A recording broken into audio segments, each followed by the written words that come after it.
paper 160. Rodan of Alexandria. On Sunday morning, September 18, Andrew announced that no work would be planned for the coming week. All of the apostles, except Nathanael and Thomas, went home to visit their families or to sojourn with friends. This week, Jesus enjoyed a period of almost complete rest, but Nathanael and Thomas were very busy with their discussions with a certain Greek philosopher from Alexandria named Rodan. This Greek had recently become a disciple of Jesus through the teaching of one of Abner's associates who had conducted a mission at Alexandria. Rodan was now earnestly engaged in the task of harmonizing his philosophy of life with Jesus' new religious teachings, and he had come to Magadan hoping that the master would talk these problems over with him.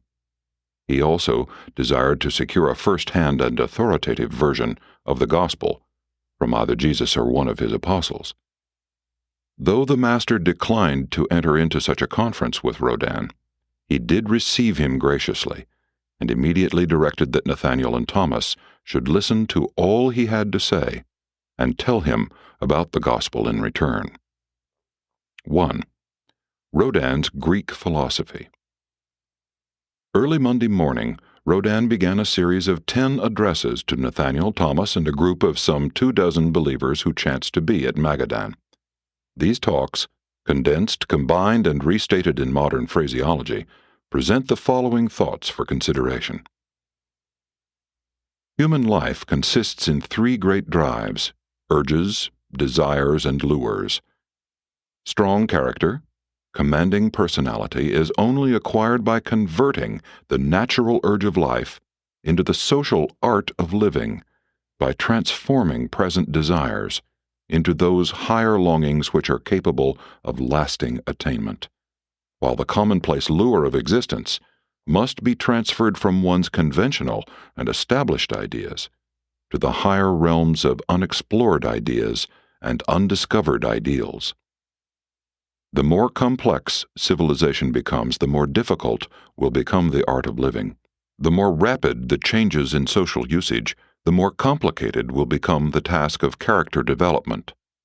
Every 10 generations, mankind must learn anew the art of living if progress is to continue. And if man becomes so ingenious that he more rapidly adds to the complexities of society, the art of living will need to be remastered in less time, perhaps every single generation. If the evolution of the art of living fails to keep pace with the technique of existence, humanity will quickly revert to the simple urge of living, the attainment of the satisfaction of present desires. Thus will humanity remain immature. Society will fail in growing up to full maturity. Social maturity is equivalent to the degree to which man is willing to surrender the gratification of mere transient and present desires for the entertainment of those superior longings, the striving for whose attainment affords the more abundant satisfactions of progressive advancement toward permanent goals.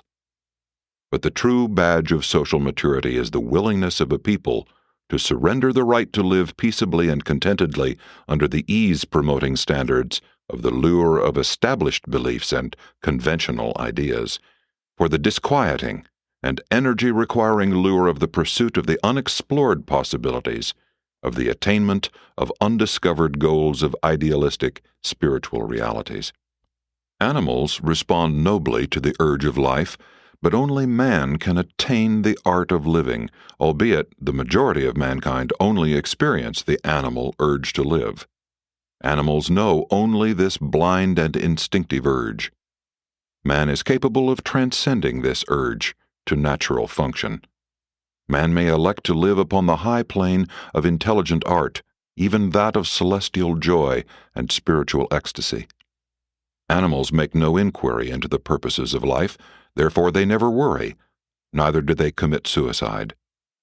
Suicide among men testifies that such beings have emerged from the purely animal stage of existence, and to the further fact that the exploratory efforts of such human beings have failed to attain the artistic levels of mortal experience.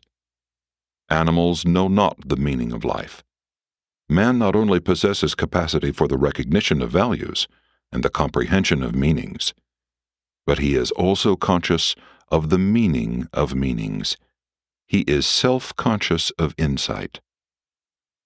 When men dare to forsake a life of natural craving for one of adventurous art and uncertain logic, they must expect to suffer the consequent hazards of emotional casualties, conflicts, unhappiness, and uncertainties, at least until the time of their attainment of some degree of intellectual and emotional maturity.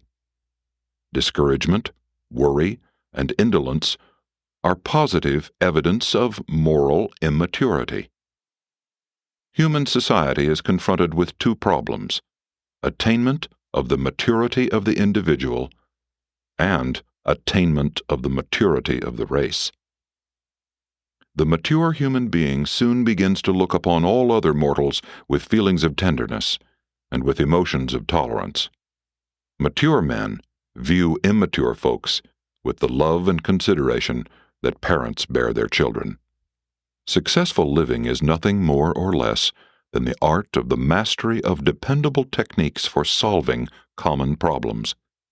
The first step in the solution of any problem is to locate the difficulty, to isolate the problem, and frankly to recognize its nature and gravity. The great mistake is that when life problems excite our profound fears, we refuse to recognize them. Likewise, when the acknowledgement of our difficulties entails the reduction of our long-cherished conceit, the admission of envy, or the abandonment of deep-seated prejudices, the average person prefers to cling to the old illusions of safety and to the long-cherished false feelings of security. Only a brave person is willing honestly to admit and fearlessly to face what a sincere and logical mind discovers. The wise and effective solution of any problem demands that the mind shall be free from bias, passion, and all other purely personal prejudices which might interfere with the disinterested survey of the actual factors that go to make up the problem presenting itself for solution. The solution of life problems requires courage and sincerity. Only honest and brave individuals are able to follow valiantly through the perplexing and confusing maze of living to where the logic of a fearless mind may lead. And this emancipation of the mind and soul can never be effected without the driving power of an intelligent enthusiasm which borders on religious zeal. It requires the lure of a great ideal to drive man on in the pursuit of a goal which is beset with difficult material problems and manifold intellectual hazards. Even though you are effectively armed to meet the difficult situations of life, you can hardly expect success unless you are equipped with that wisdom of mind and charm of personality which enable you to win the hearty support and cooperation of your fellows. You cannot hope for a large measure of success in either secular or religious work unless you can learn how to persuade your fellows to prevail with men. You simply must have tact and tolerance. But the greatest of all methods of problem-solving I have learned from Jesus, your Master. I refer to that which he so consistently practices and which he has so faithfully taught you, the isolation of worshipful meditation. In this habit of Jesus going off so frequently by himself to commune with the Father in heaven is to be found the technique not only of gathering strength and wisdom for the ordinary conflicts of living, but also of appropriating the energy for the solution of the higher problems of a moral and spiritual nature. But even correct methods of solving problems will not compensate for inherent defects of personality or atone for the absence of the hunger and thirst for true righteousness. I am deeply impressed with the custom of Jesus in going apart by himself to engage in these seasons of solitary survey of the problems of living, to seek for new stores of wisdom and energy for meeting the manifold demands of social service, to quicken and deepen the supreme purpose of living by actually subjecting the total personality to the consciousness of contacting with divinity, to grasp for possession of new and better methods of adjusting oneself to the ever-changing situations of living existence, to effect those vital reconstructions and readjustments of one's personal attitudes, which are so essential to enhanced insight into everything worthwhile and real. And to do all of this, with an eye single to the glory of God, to breathe in sincerity your Master's favorite prayer, "Not my will, but yours be done."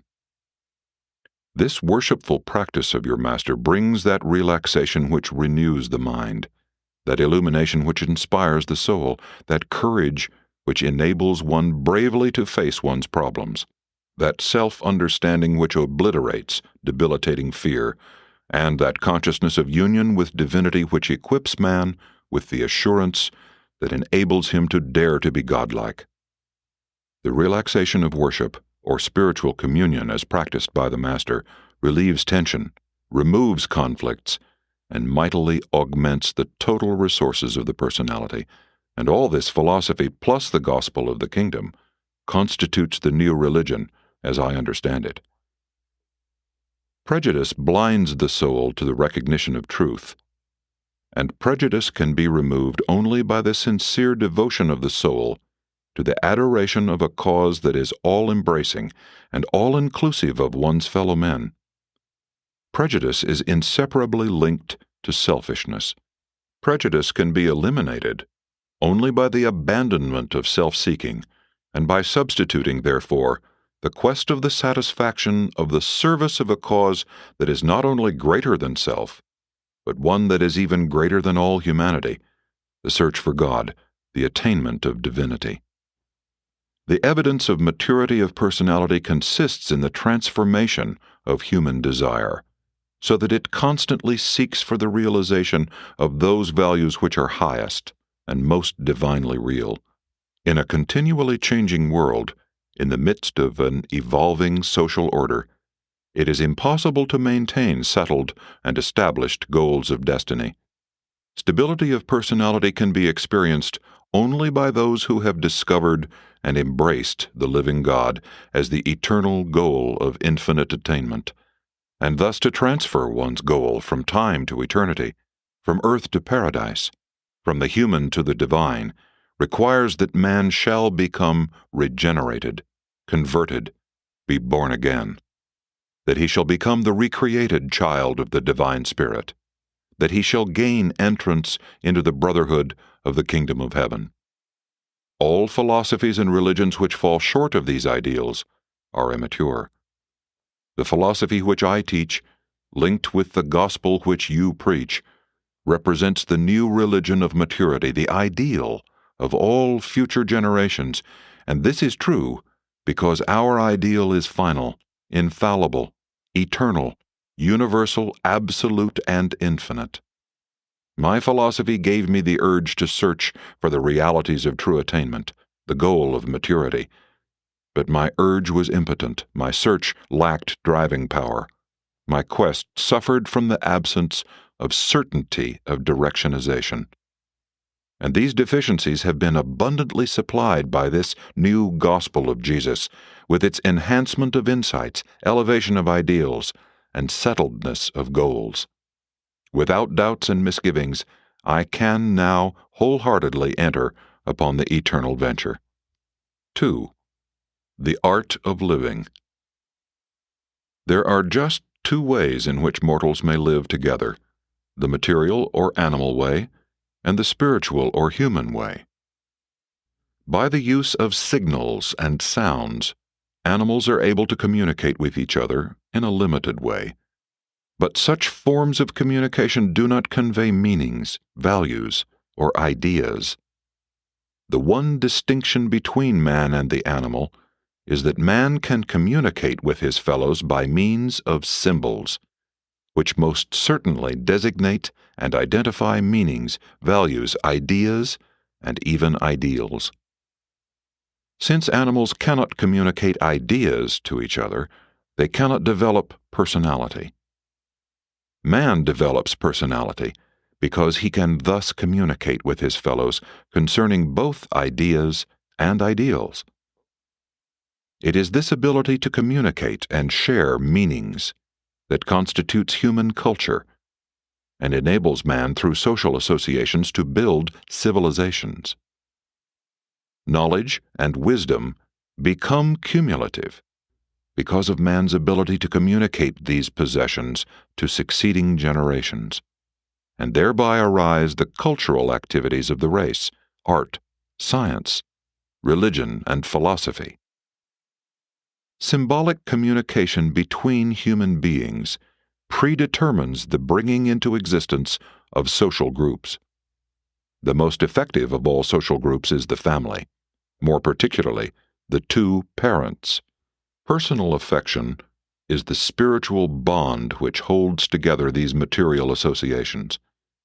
Such an effective relationship is also possible between two persons of the same sex, as is so abundantly illustrated in the devotions of genuine friendships. These associations of friendship and mutual affection are socializing and ennobling, because they encourage and facilitate the following essential factors of the higher levels of the art of living. 1.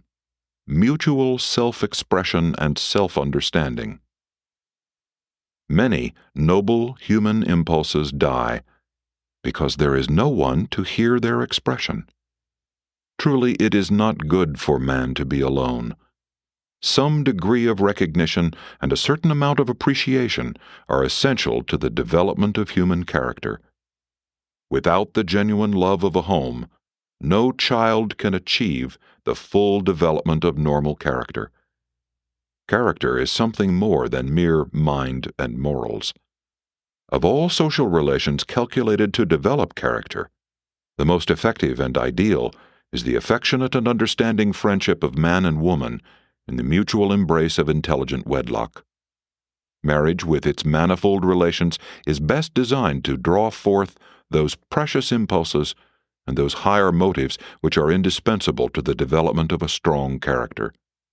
I do not hesitate thus to glorify family life, for your Master has wisely chosen the father-child relationship as the very cornerstone of this new gospel of the kingdom.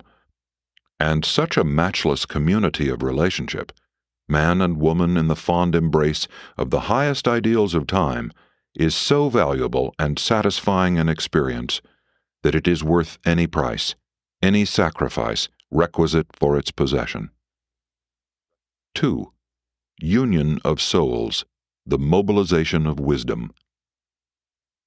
Every human being, sooner or later, acquires a certain concept of this world and a certain vision of the next. Now it is possible, through personality association, to unite these views of temporal existence and eternal prospects. Thus does the mind of one augment its spiritual values by gaining much of the insight of the other.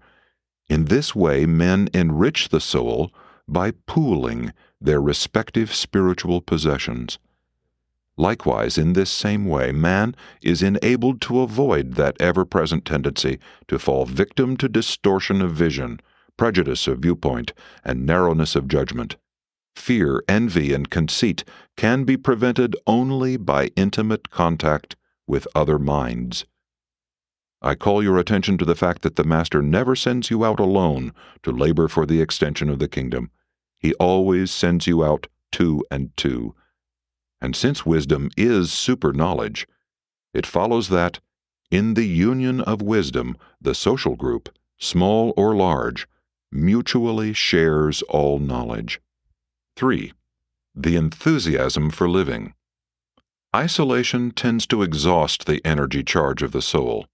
Association with one's fellows is essential to the renewal of the zest for life and is indispensable to the maintenance of the courage to fight those battles consequent upon the ascent to the higher levels of human living. Friendship enhances the joys and glorifies the triumphs of life. Loving and intimate human associations tend to rob suffering of its sorrow and hardship of much of its bitterness. The presence of a friend enhances all beauty and exalts every goodness. By intelligent symbols, man is able to quicken and enlarge the appreciative capacities of his friends. One of the crowning glories of human friendship is this power and possibility of the mutual stimulation of the imagination. Great spiritual power is inherent in the consciousness of wholehearted devotion to a common cause, mutual loyalty to a cosmic deity. 4. The enhanced defense against all evil.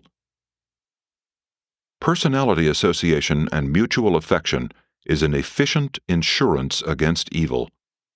Difficulties, sorrow, disappointment, and defeat are more painful and disheartening when borne alone.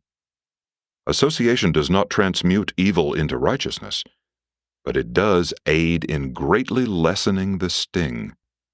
Said your master, "Happy are they who mourn, if a friend is at hand to comfort."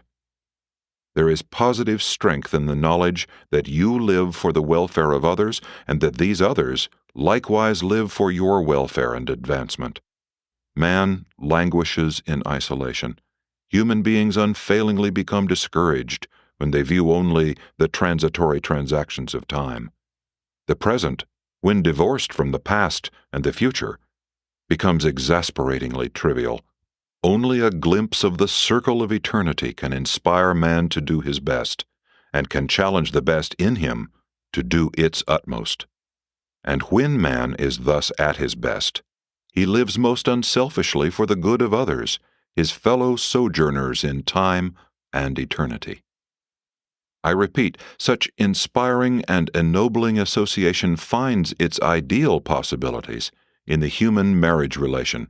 True, much is attained out of marriage, and many, many marriages utterly fail to produce these moral and spiritual fruits. Too many times marriage is entered by those who seek other values, which are lower than these superior accompaniments of human maturity. Ideal marriage must be founded on something more stable than the fluctuations of sentiment and the fickleness of mere sex attraction. It must be based on genuine and mutual personal devotion. And thus, if you can build up such trustworthy and effective small units of human association, when these are assembled in the aggregate, the world will behold a great and glorified social structure, the civilization of mortal maturity. Such a race might begin to realize something of your master's ideal of peace on earth and goodwill among men. While such a society would not be perfect or entirely free from evil, it would at least approach the stabilization of maturity. 3. The lures of maturity. The effort toward maturity necessitates work, and work requires energy. Whence the power to accomplish all this? The physical things can be taken for granted, but the Master has well said, man cannot live by bread alone. Granted the possession of a normal body and reasonably good health, we must next look for those lures which will act as a stimulus to call forth man's slumbering spiritual forces. Jesus has taught us that God lives in man. Then how can we induce man to release these soul-bound powers of divinity and infinity? How shall we induce men to let go of God, that he may spring forth to the refreshment of our own souls while in transit outward, and then to serve the purpose of enlightening, uplifting, and blessing countless other souls? How best can I awaken these latent powers for good which lie dormant in your souls?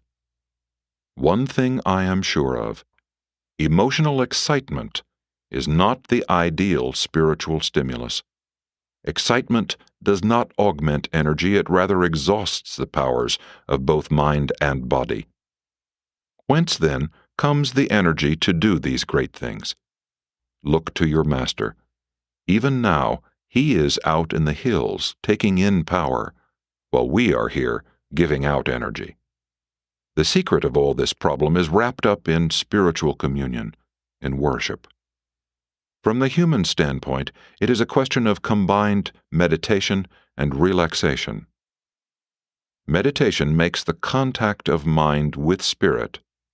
Relaxation determines the capacity for spiritual receptivity. And this interchange of strength for weakness, courage for fear, the will of God for the mind of self, constitutes worship. At least, that is the way the philosopher views it. When these experiences are frequently repeated, they crystallize into habits, strength-giving and worshipful habits, and such habits eventually formulate themselves into a spiritual character. And such a character is finally recognized by one's fellows as a mature personality. These practices are difficult and time-consuming at first, but when they become habitual, they are at once restful and time-saving. The more complex society becomes, and the more the lures of civilization multiply, the more urgent will become the necessity for God-knowing individuals to form such protective habitual practices designed to conserve and augment their spiritual energies. Another requirement for the attainment of maturity is the cooperative adjustment of social groups to an ever-changing environment. The immature individual arouses the antagonisms of his fellows. The mature man wins the hearty cooperation of his associates, thereby many times multiplying the fruits of his life efforts.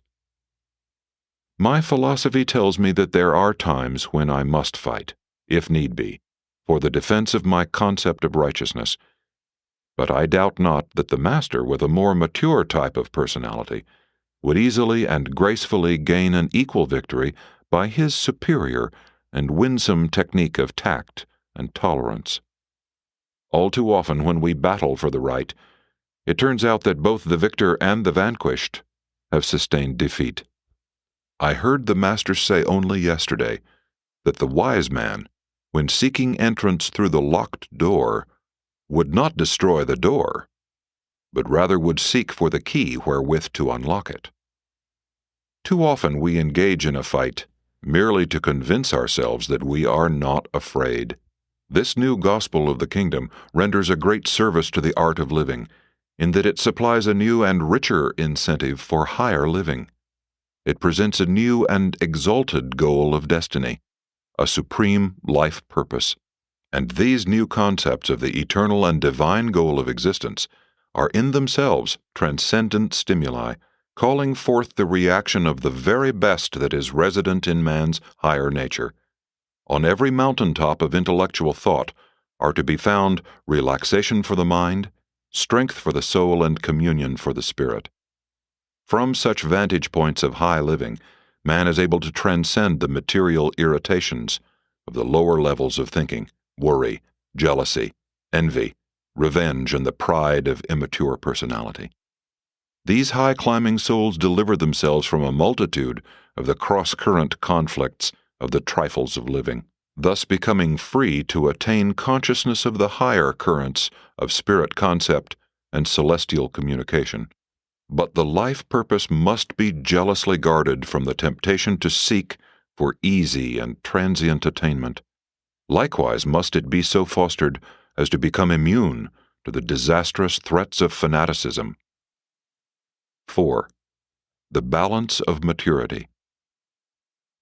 While you have an eye single to the attainment of eternal realities, you must also make provision for the necessities of temporal living. While the spirit is our goal, the flesh is a fact. Occasionally, the necessities of living may fall into our hands by accident, but in general, we must intelligently work for them.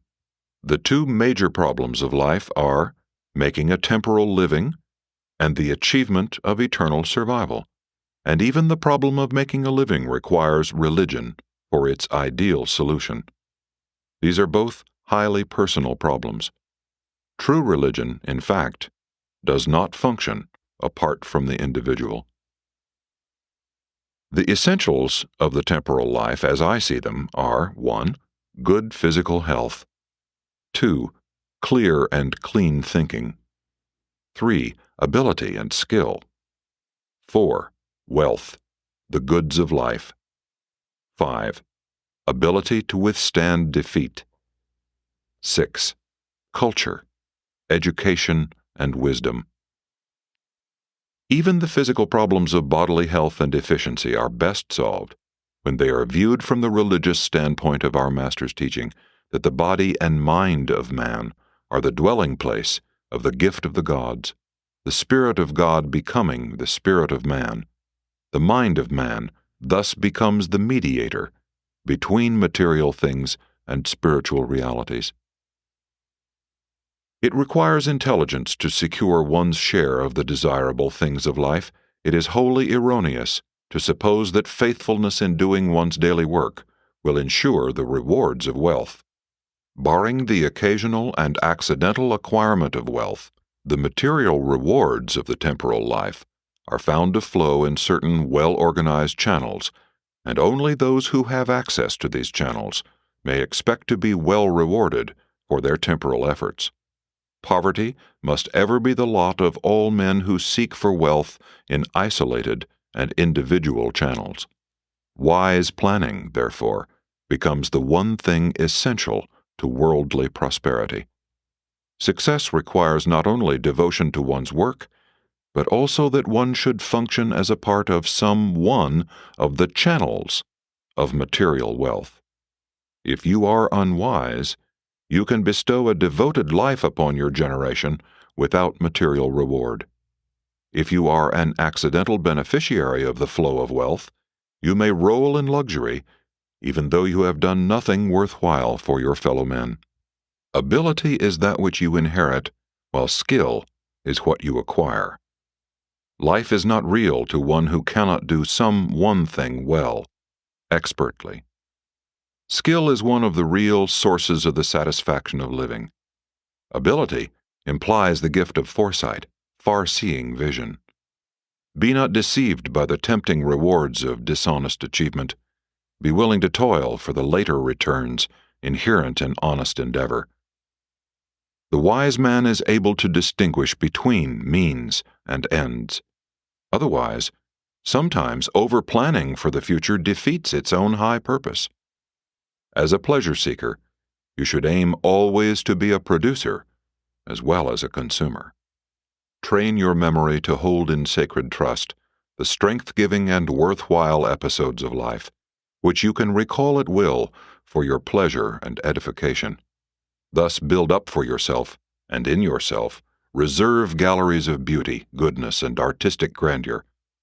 But the noblest of all memories are the treasured recollections of the great moments of a superb friendship.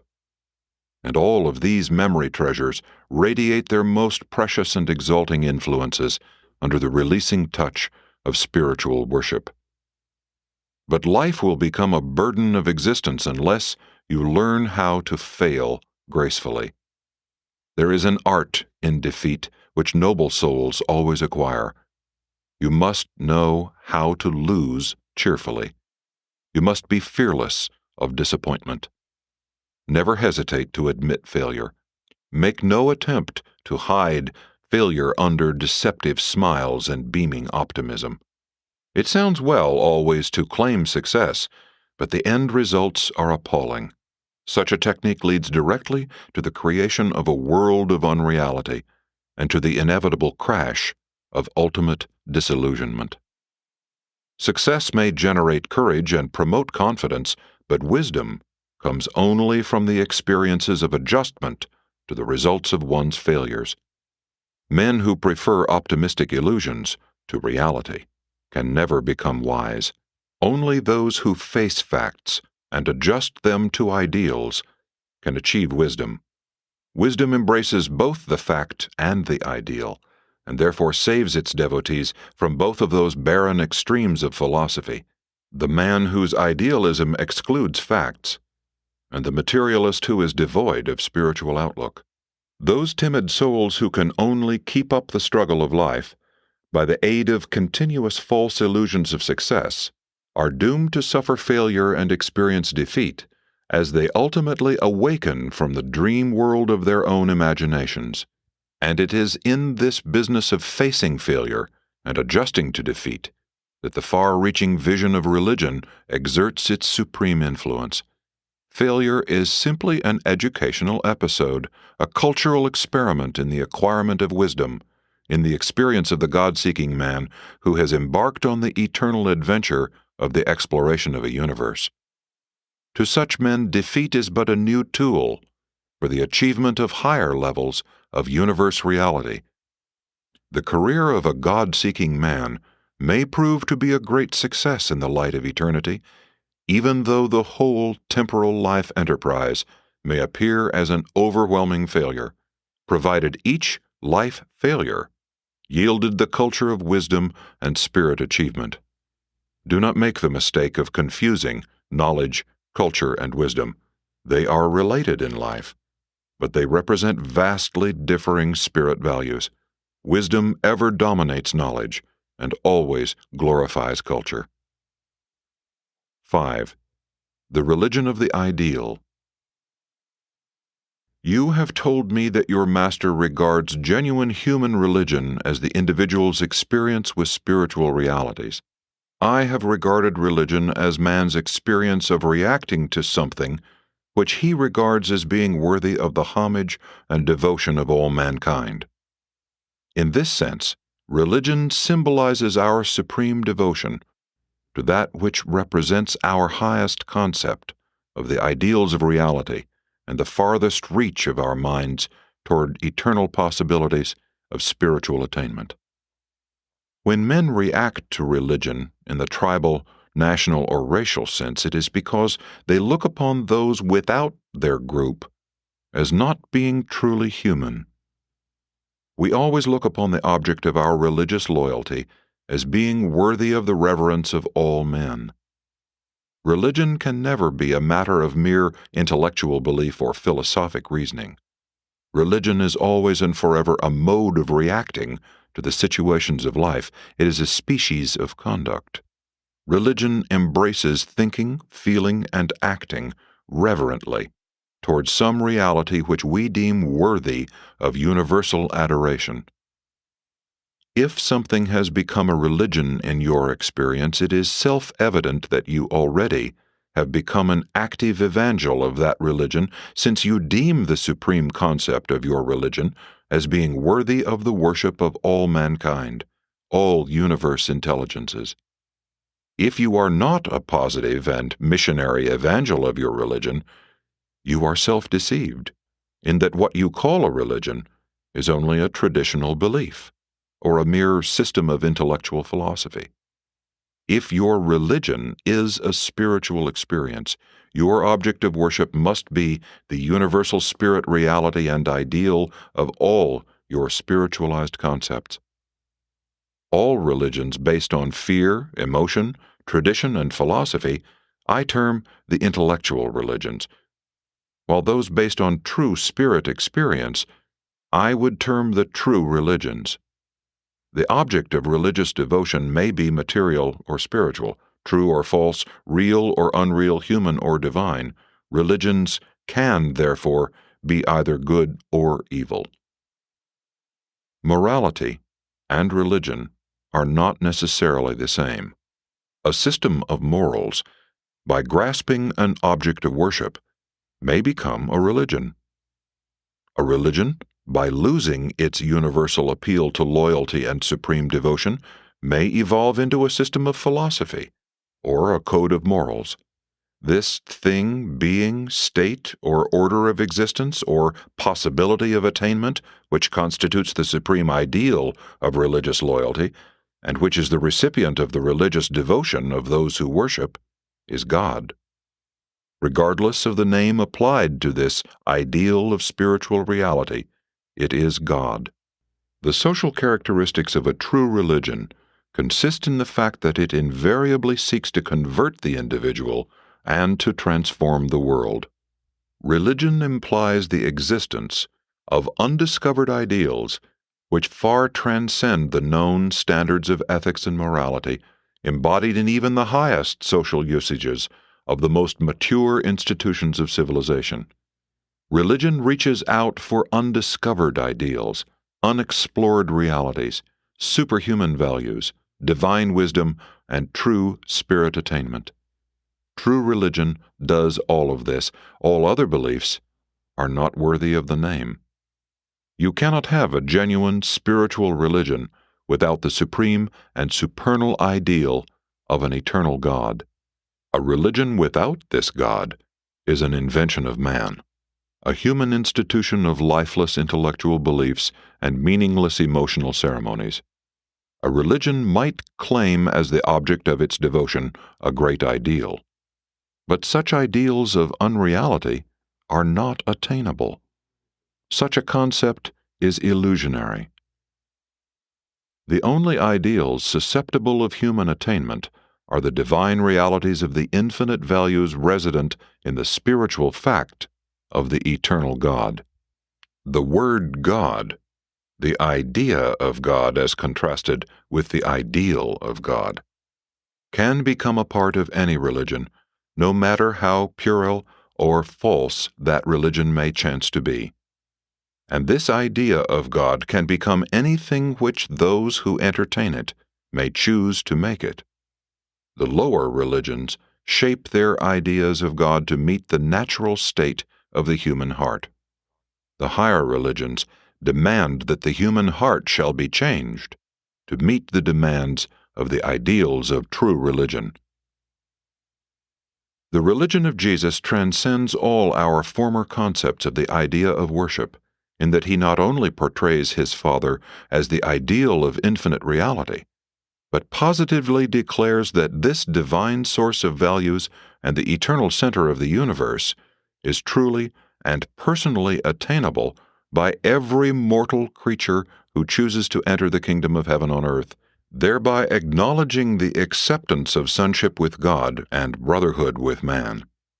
That, I submit, is the highest concept of religion the world has ever known, and I pronounce that there can never be a higher, since this gospel embraces the infinity of realities, the divinity of values, and the eternity of universal attainments. Such a concept constitutes the achievement of the experience of the idealism of the supreme and the ultimate. I am not only intrigued by the consummate ideals of this religion of your Master, but I am mightily moved to profess my belief in his announcement that these ideals of spirit realities are attainable, that you and I can enter upon this long and eternal adventure with his assurance of the certainty of our ultimate arrival at the portals of paradise. My brethren, I am a believer. I have embarked. I am on my way with you in this eternal venture. The Master says he came from the Father, and that he will show us the way. I am fully persuaded he speaks the truth. I am finally convinced that there are no attainable ideals of reality or values of perfection apart from the eternal and universal Father. I come, then, to worship not merely the God of existences, but the God of the possibility of all future existences. Therefore, must your devotion to a supreme ideal, if that ideal is real, be devotion to this God of past, present, and future universes of things and beings. And there is no other God, for there cannot possibly be any other God. All other gods are figments of the imagination, illusions of mortal mind, distortions of false logic, and the self-deceptive idols of those who create them. Yes, you can have a religion without this God, but it does not mean anything. And if you seek to substitute the word God for the reality of this ideal of the living God, you have only deluded yourself by putting an idea in the place of an ideal, a divine reality. Such beliefs are merely religions of wishful fancy. I see in the teachings of Jesus religion at its best. This gospel enables us to seek for the true God and to find him. But are we willing to pay the price of this entrance into the kingdom of heaven? Are we willing to be born again, to be remade? Are we willing to be subject to this terrible and testing process of self-destruction and soul reconstruction? Has not the Master said, "Whoso would save his life must lose it"? Think not that I have come to bring peace, but rather a soul struggle? True, after we pay the price of dedication to the Father's will, we do experience great peace, provided we continue to walk in these spiritual paths of consecrated living. Now are we truly forsaking the lures of the known order of existence, while we unreservedly dedicate our quest to the lures of the unknown and unexplored order of the existence of a future life, of adventure, in the spirit worlds of the higher idealism of divine reality. And we seek for those symbols of meaning wherewith to convey to our fellow men these concepts of the reality of the idealism of the religion of Jesus. And we will not cease to pray for that day when all mankind shall be thrilled by the communal vision of this supreme truth. Just now, our focalized concept of the Father, as held in our hearts, is that God is Spirit. As conveyed to our fellows, that God is love. The religion of Jesus demands living and spiritual experience. Other religions may consist in traditional beliefs, emotional feelings, philosophic consciousness, and all of that. But the teaching of the Master requires the attainment of actual levels of real spirit progression. The consciousness of the impulse to be like God is not true religion. The feelings of the emotion to worship God are not true religion. The knowledge of the conviction to forsake self and serve God is not true religion. The wisdom of the reasoning that this religion is the best of all is not religion as a personal and spiritual experience. True religion has reference to destiny and reality of attainment, as well as to the reality and idealism of that which is wholeheartedly faith accepted. And all of this must be made personal to us by the revelation of the Spirit of truth. And thus ended the dissertations of the Greek philosopher, one of the greatest of his race, who had become a believer in the gospel of Jesus.